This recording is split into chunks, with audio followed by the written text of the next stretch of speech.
영화 최근에 좀 많이 생기고 있는데 이런 걸 보시면서 그동안에 또 느꼈던 점을 같이 좀 얘기해 볼까 합니다.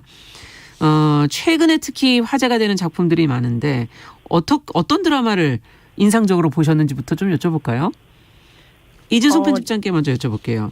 네, 일단은 최근에 화제가 된 드라마로는 그 학교에서 좀비가 생기는 지금 우리 학교는을 조금 봤고요. 네. 학창 시절과 이제 어른이 된 현재가 교차하는 그의 우리는도 굉장히 큰 인기여서 그것도 재밌게 봤습니다. 그리고 네. 저 같은 경우에는 어렸을 때 이제 새로운 시즌제로 계속 제작되었던 학교 시리즈를 보면서 컸기 때문에 네, 약간 이런 학원물에 대한 그런 되게 로망이 좀 있는 채로 자랐던 세대입니다. 네. 그렇군요.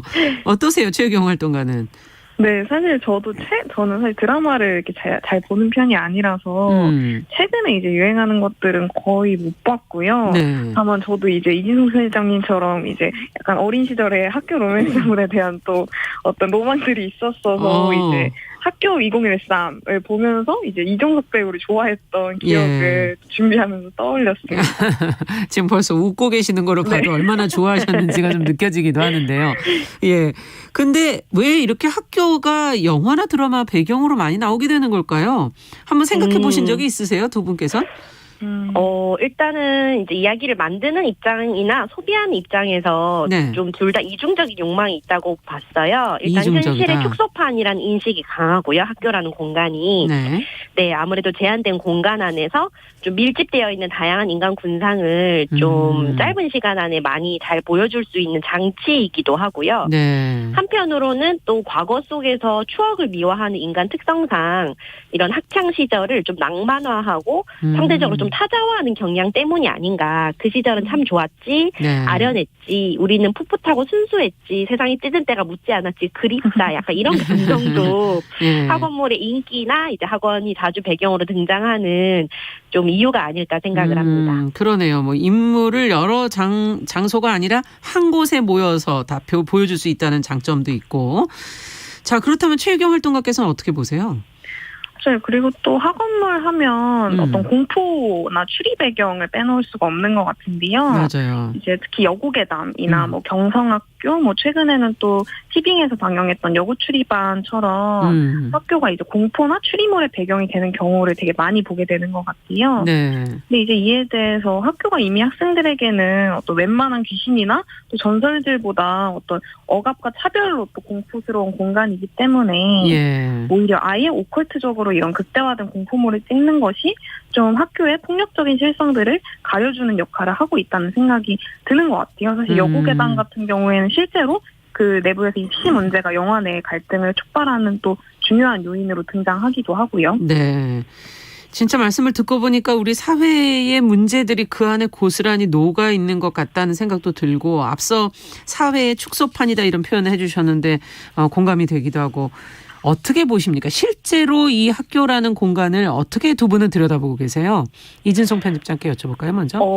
네. 일단은 학원물에서 그려내는 학교를 보면은 성적이라던가 집안이라던가 자본, 폭력, 위계 등으로 짜여진 질서가 존재하고 그 안에서 학생들이 굉장히 계층화 그리고 계급화되어 있는 거를 볼 수 있습니다. 그리고 그건 알다시피 좀 실제로 우리가 사는 현실의 모습을 반영하고 있기도 하고요. 학창 시절을 돌아보면 사실은 어느 정도는 그런 식의 위계나 그리고 좀 부당한 폭력, 학생들 간의 권력 다툼에 이제 익숙해지는 과정이었다는 생각도 좀 들어요. 그래서 웹툰 원작의 드라마 지금 우리 학교는 같은 경우에는 학교 폭력이 이제 좀비 바이러스의 원인으로 등장을 하거든요.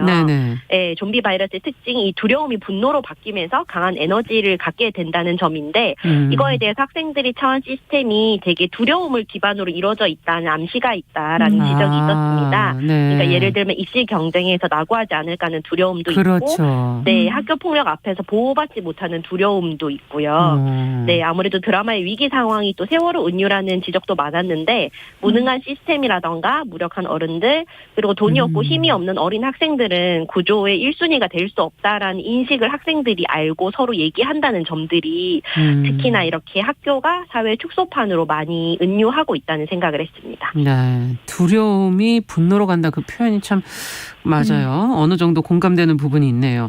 최유경 활동가께서는 어떻게 보십니까? 네, 사실 저도 이제 이진성 편집장님과 비슷한 의견인데요.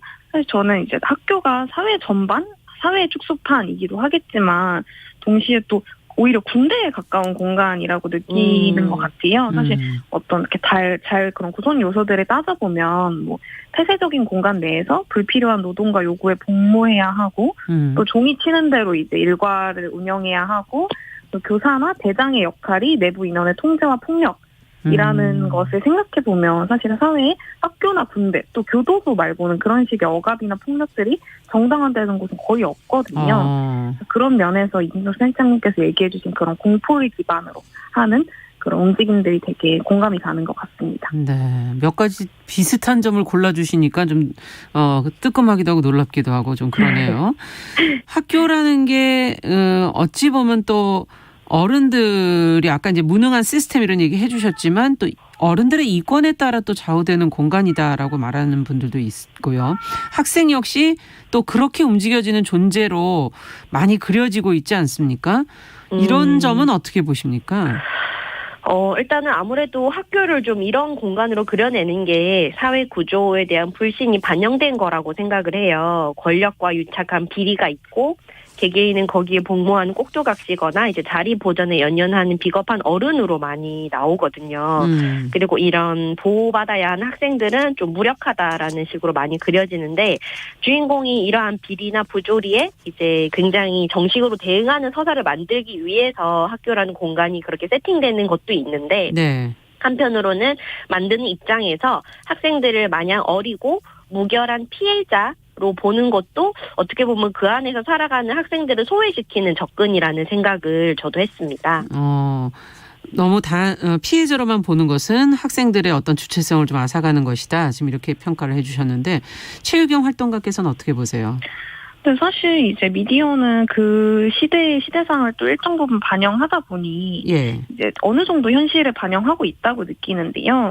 다만 이제 이것 자체보다는 사실 학생이 어른과 교사의 통제에 따라 움직이는 것이 맞다. 그렇게 해야 한다라는 교훈을 함의하는 경우가 저는 좀 문제적이라고 느끼는 것 같아요. 뭐 이를테면 청소년이 주인공인 학원물에서는 대부분 이제 학생이 고난과 역경을 뚫고 성장하는 이제 성장서사가 굉장히 중심적으로 쓰이는데요. 네. 이제 이것은 결국에 우리가 청소년을 덜 자란 존재, 아직 미성숙한 존재로 보고 있는 사회에서 이러한 성장서사라는 건 결국 청소년이 어떤 조건과 의미를 성장 과정에서 갖추어 완성형 인간으로 자라나야 한다는 편견을 좀 만든다고 생각합니다. 네, 어른이 그렇다고 정말 그렇게 완전한가 생각해보면 다 성장 안 한 부분도 있지 않나 이런 생각도 들기도 하고 자, 그렇다면은 앞에서 얘기를 해주셨듯이 학원물이 학교 폭력을 비롯한 사회 문제들을 지금 이제 담아내고 있는데 사회 구조의 불신이라든지 이 문제의식의 측면에서는 굉장히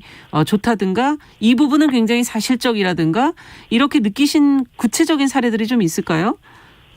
네, 일단은 그 웹툰 소년이여라는 작품을 보면 이 작품은 학교폭력 소재를 다루고 있으면서도 철저히 피해자의 입장에서 그린 웹툰입니다.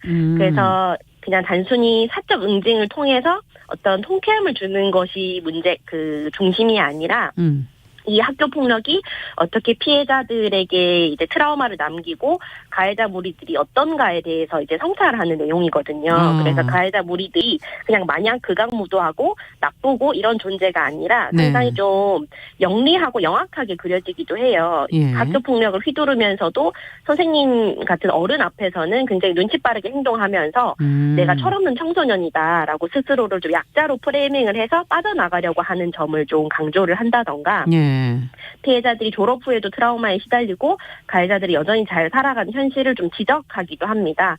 그래서 이런 여러 가지 문제들을 봤을 때 단순히 학교 폭력을 어떤 액션이라던가 복수를 위한 즐거움뿐만이 아니라 이것이 어떤 구조에서 학교 폭력이 만들어지고 또 가해자와 피해자들이 어떤 이 권력 싸움 속에서 만들어지는지를 잘 드러내고 있어서 이 작품이 이제 굉장히 호평을 받았습니다. 네. 그 대신에 현실적이라는 생각은 정말 드는데요. 졸업 후에 피해자는 트라우마에 시달리고 가해자들이 잘 살아가는 현실. 좀 씁쓸한 대목은 있는데요. 맞아요. 아무래도 그런 점 때문에 사람들이 좀 환상을 많이 찾는 것 같기도 해요. 그렇군요. 그렇다면은 어떠세요? 최유경 활동가께서 어떤 사례가 떠오르십니까? 최근에는 저 같은 경우에 이제 술꾼 도시 여자들, 요것도 웹툰 연작의 드라마였는데, 이제 이 드라마에서 등장하는 이제 레즈비언 여고생 캐릭터가 되게 반가운 캐릭터였던 것 같아요. 사실, 물론 그가 이제 학교 내에서의 아우팅이나 어떤 가정 환경의 그래서, 문제로 결국에는 이제 어떤 비극적 결말을 선택하면서 더 많은 서사를 볼 수는 없었지만 이제 해당 캐릭터가 그 작 내에서 거꾸로 태어난 사람은 거꾸로 가면 된다라는 대사를 되게 시그니처처럼 많이 사용하는데요. 네, 무슨 뜻인가요? 그 말은? 이제 어떤 자기에게 학창시절에 의미가 있던 교사가 이제 자기에게 해준 말을 계속해서 이제 그 해당 캐릭터 곱씹으면서 가는 건데요. 네. 이런 대사가 저는 이 사람이 레즈비언인 상태에서 퀴어나 청소년, 뭔가 소수자들을 교정해야 하는 대상으로 보는 것을 넘어서 개인이 선택한 지향이나 정체성을 가지고 좀 그대로 살아가도 괜찮다라는 의미를 저는 개인적으로 전해준다고 느꼈어서 이 부분이 좀 좋았던 것 같습니다. 그렇군요. 그 안에서도 어쨌든 현실적이거나 또 제대로 된 문제의식이 있다라고 느끼신 부분 지적해 주셨는데 아쉬운 부분도 분명히 있지 않을까요? 좀 너무 간과되거나 너무 과장됐거나 미화됐거나 뭐 이런 부분 네. 없었나요? 제가 아까 얘기했듯이 학교 폭력을 소재로 한 많은 작품들이 좀 사적 응징을 중심으로 해서 복수를 하고 이런 통쾌함 위주로 가는 좀 소위 말하는 사이다 서사가 많은 점들이 좀 아쉽고요. 예. 그리고 인간 수업 같은 드라마는 청소년 성매매 그리고 청소년 포조 설정을 담았는데 학교 배경 드라마지만 19세 미만 관람 불가입니다. 그래서 이제 현실적인 묘사로 그 안에 폭력을 세밀하게 연출을 하고 성인 시청자들이 이를 좀 충격적이고 흥미롭게 소비하는 거에 대해서 약간의 문제의식을 좀 느꼈는데요. 네. 학교나 학생이라는 설정이 소재를 좀 더 자극적이고 충격적으로 만들기 위한 것에 불과하지 않나라는 생각을 했어요. 실제로 엠번방처럼 청소년 사이에 성착취가 존재하는 현실에서 학교나 시스템 주변의 어른들이 완전히 무력하고 개인이 각자 도생을 위해서 성착취를 일삼는 것을 보여주는 게 어떤 메시지를 청소년들에게 던질 것인가 하는 고민을 하게 되었습니다. 네, 그 안에 담긴 것이 과연 무엇인가, 문제의식이 뭔가 그거에 대한 지적을 하신 거군요. 자, 그렇다면 최유경 활동가께서는 또 어떻게 보세요? 저 같은 경우에는 이제 하이틴 로맨스에 관련한 미디어가 쏟아져 나오는 시대에 사실 사회가 진짜로 청소년들에게 바라는 게 뭘까라는 게 좀 궁금해지는 순간들이 있는데요. 네. 이를테면 이성 간의 연애나 스킨십 금지 규칙이 여전히 존재하는 학교들이 있지만 어떤 하이틴 로맨스는 굉장히 승승장구하고들 혹은 현실에선 자기 표현이나 문제 제기하는 학생들을 되게 발랑 까졌다라고 말하지만 동시에 드라마 내 청소년 등장인물 간의 갈등은 되게 흥미로운 관전 포인트가 되는 어떤 미디어와 현실 사이에 시청자들이 청소년을 보는 관점에 되게 괴리가 있다고 느껴요. 이중적인 게 있는 거군요. 네, 드라마를 보다 보면 한국의 학생들이 저렇게 한가한가라는 생각이 또 들기도 하는데요. 그럴 때 이제 현재 미디어에서 학교나 학생들을 재현하는 방식이라는 것이 결국에는 그 내부의 권력 구조나 억압들을 좀 낭만화하거나 아예 지우고 있다고 느끼는 것 같습니다. 네, 어떻게든 하다 보면은 완벽하게 현실을 참 반영하기는 참 어렵지 않을까 이런 생각도 들기도 하고. 다양성이라는 측면에서 그 안에 있는 모든 학생들의 문제와 이것을 제대로 잘 조명하고 있는가, 또 학교의 다양한 계층, 외모, 뭐 신체 조건 이런 그런 학생들이 다 다니고 있는데 이 측면에서는 이것이 잘 표현되고 있다고 느끼시는지. 아무래도 학교가 이런 계층이나 외모, 신체 조건 등의 조건이 훨씬 더 촘촘하게 압박으로 존재하는 공간이다 보니까 이게 시공간적으로 제약이 많이 되어 있잖아요. 네, 이런 문제들에서 사실 다양성이 고려되지 않는 것이 현실인데요.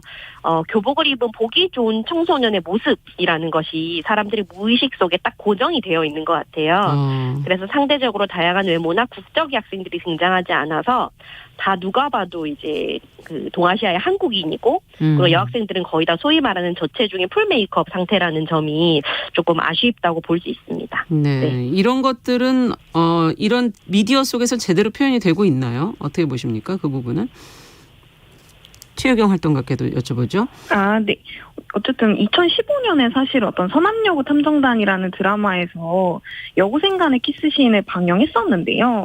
이제 방심위에서 법정 제재인 경고 조치를 시행을 했어요. 해당 드라마에 대해서. 네. 물론 이게 7년 전의 일이기는 하지만 사실 여전히 퀴어나 페미니스트, 장애인처럼 사회적 소수자 아래 청소년이라는 또 다른 정체성과 복합적으로 다루고자 하는 시도들을 보이지 않는다는 점에서 다양성 측면에서 많이 떨어지지 않나라고 생각하고 있습니다. 이 부분은 부족하다. 네. 네. 라는 지적을 해주셨네요. 자, 그렇다면은 어떤 모습과 어떤 이야기, 어떤 문제의식을 담은 학원물들이 좀 많이 나오면 좋겠는지, 보시면서 아쉬웠던 부분이라든지 좀 표현해줬으면 좋겠다고 생각하시는 바람이 있다면 좀 제안을 해주시죠. 네, 저는 일단 청소년 드라마가 곧 학원물이라는 인식의 변화가 필요하지 않나라고 생각을 합니다. MBC에서 방영돼 목표가 생겼다 같은 경우에는 아예 학교가 등장하지 않는 청소년 드라마였는데요. 네. 청소년이 곧 다 학교에 있고 청소년의 세계는 다 학교라는 인식의 변화가 좀 그 인식의 변화가 필요하지 않나라고 생각을 합니다. 네, 너무 학교와 학생을 너무 하고 학교 밖의 청소년들이 그 안에서 배제될 수도 있으니까요, 그죠? 네, 네.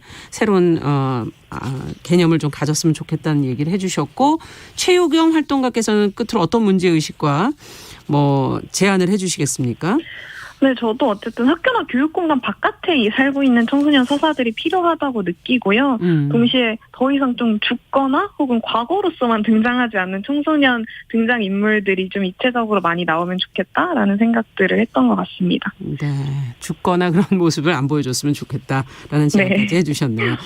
자, 오늘 주간 똑똑똑은 학교라는 공간이 정말 영화와 드라마, 미디어 속에서 배경으로 자주 쓰이면서 어떻게 그려지고 있는지 그리고 그 문제의식은 제대로 되고 있는지를 저희가 한번 같이 짚어봤습니다. 자, 청소년 페미니스트 네트워크 BT의 최유경 활동가 그리고 개관올로의 이진송 편집장 두 분과 함께했습니다. 감사합니다. 감사합니다. 네, 정용실의 뉴스 브런치 1부 마치고 저는 잠시 후에 2부에서 돌아오겠습니다.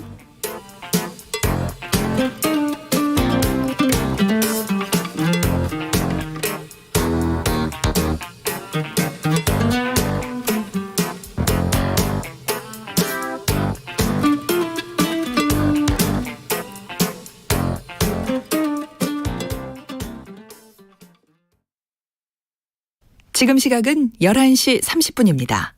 KBS